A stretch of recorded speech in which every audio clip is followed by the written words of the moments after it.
Hi guys! Welcome back to my Facebook page. Maihaak nga waray bumalik kay my Facebook got hacked.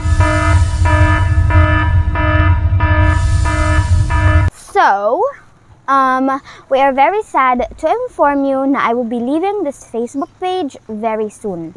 So, a few months back, may advertisement nga nag-contact ta amon through email, claiming that she will support our page by making me their endorser for their new product.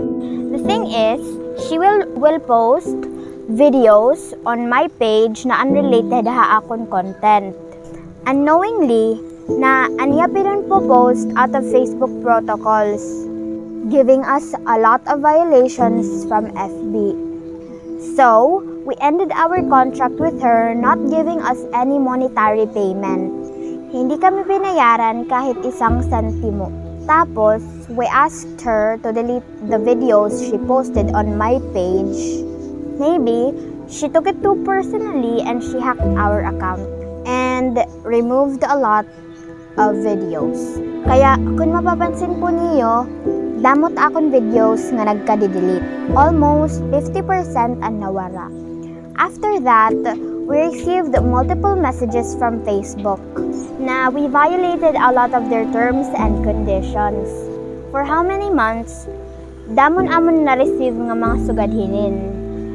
And for how many months, our team has been submitting reports and appeal sa FB na waray gamigin va-violate nga mga rules.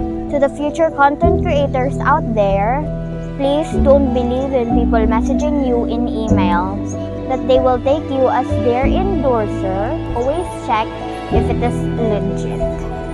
And just this week, naka-receive na naman kami in another email from FB that we are scheduled for deletion. Nakakasad inin habugos nga among team nga madidelete nat akong page.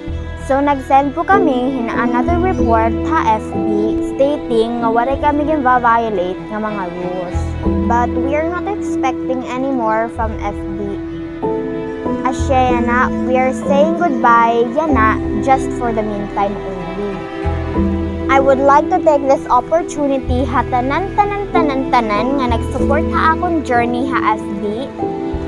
Hatanan nga nag-aabang for my videos, hatanan nga nagmamahal ha akon. Bugat dire ikaw ng lagas nga.